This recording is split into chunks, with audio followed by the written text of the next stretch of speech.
Welcome back to the channel. In today's video, we will read the update and ending of the story of a woman who had a male friend who unfortunately got himself married to a bridezilla that obsessed with her Instagram life, which led their relationship to ruin.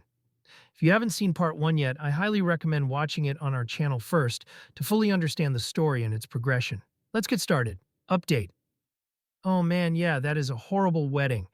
With all the show and waiting in the heat, and the drunk mom and the poor dog, and all of that insufferable. But then again, this leads us to part number 3, the honeymoon and decline.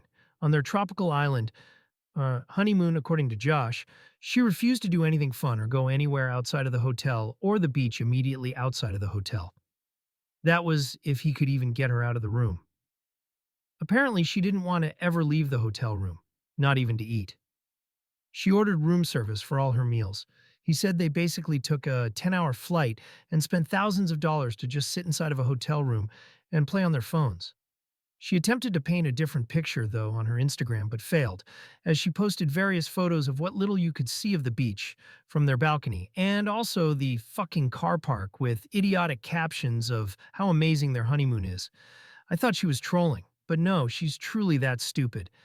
Most of the other pics she posted were just plain dumb. One was a blurry picture of the coffee maker in their room that she thought was artsy photography. When they returned, Josh organized a brunch to treat the friends that lived in the area as a thank you/apology for attending the wedding. It obviously was not expected by us, but was a very nice thing for him to do. Janice complained about our behavior at the wedding and that our gifts sucked. She also told us that she wasn't going to do thank you cards for the gifts, because we should be thanking her for inviting us. She also seemed to think that we were treating her to the brunch that Josh invited us to, so she ran up a big tab and then got angry that Josh paid the bill. Janice then starts up this hilariously bad new wife blog, and it was incredible levels of dumb. She made her entire personality about being a posh, young, kept wife, and desperately tried to put out this image that they were wealthy. Josh did well financially, but not private jet level. Well, she put her parents and themselves into some crazy debt for the wedding, because she is all about images. Janice once group messaged us pics of an apartment complex, not even a condo complex, on an artificial reservoir, but the text said, "I bought a beach house, LMAO. Girl couldn't afford to buy a box of Tic Tacs. In a moment of weakness, I was a dihi." And texted Josh and said, "Congrats on the new beach house." And of course, he didn't know what I was talking about. I told him about the Instagram post, and he was embarrassed as fuck, and told us she did this kind of crap all the time, and he's trying to get her to stop. Speaking of lies, one of her funniest lies was about being a Rhodes Scholar, which was immediately called out as, first of all, she was dumber than dog crap, and she typed it as Rhodes, Rhodes, Rhodes, Rods, never once correctly spelled it. She also claimed to be an expert on economics and almost attended MIT for grad school, but she really wanted a family instead. She also told people that she almost decided to be a professional ballerina after she took one ballet class and deemed herself a ballerina. Hello? Oh, and let's not forget the most unforgivable lie, the pregnancy. Josh didn't divulge the details, and none of us felt it was our place to pry, but he told us that she wasn't pregnant and that she came clean about it during the honeymoon. We assumed she miscarried, but Josh was like, "Nope, she lied." He said he didn't want to talk about it, but they were going to stay together and work on things.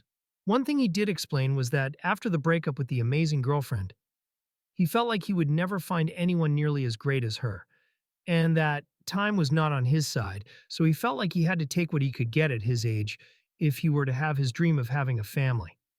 Sad, but this is not unheard of with many people. So they get for real pregnant on accident literally a month after she admitted the fake pregnancy, and they had the big talk about how they needed to work on things, and that this isn't the right time to have a baby, and they have tons of stuff to work on, etc., etc. She promised that she was on birth control and that her gyno told her she was likely infertile, blah blah. Still, he was a dummy for believing her and not taking any precautions on his end. Their relationship somehow got worse during her pregnancy. She gives birth, then her idiot Aptuo decides that's when they'll go on a baby moon. LMAO. Isn't a baby moon supposed to happen before the baby is born?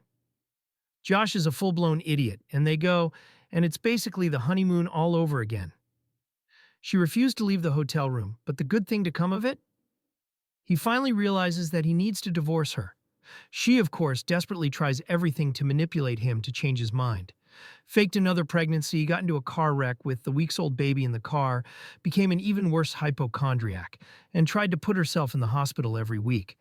Then finally, she ran away with the baby but came back after one night because she couldn't hack taking care of the baby on her own. There was a terrible incident with the baby losing too much weight in her first several weeks because she was intentionally not feeding her enough. So Josh got a live-in nanny to care for the baby immediately after this. Also, there were some suspicions of factitious disorder by proxy. Basically, when he told her he was leaving her, she pulled every play from the narcissist's handbook. Her dummy didn't realize she was digging a hole for herself when it came to custody. Before all her antics, he was willing to share custody. But after all her BS, he went scorched earth. They weren't even married for a year. She dragged the divorce out for almost 2, all for nothing. She just tried to make life hell for Josh with ridiculous accusations and demands. I don't know where she found the money, but she took him to court for every little fabricated infraction she dreamed up. During the proceedings, he had full primary custody and she got supervised visits. They got to a point where she got unsupervised visits, but strangely, she rarely even showed up for them. Then she just disappeared off the face of the earth, and that was how the divorce was finalized. She just failed to appear, so everything ruled in his favor. She was such a terrible person that whenever anyone behaves in an astoundingly moronic and entitled manner, my husband calls it pulling a Janice. Josh is doing much better now with his daughter. He's dated here and there, but I think he's resigned to staying single and just focusing on his kid. So that is the long-winded story of the worst wedding I've ever attended. And that's the end of this story. What do you guys think about this whole story? Let me know in the comments section below. And I will see you guys on the next video.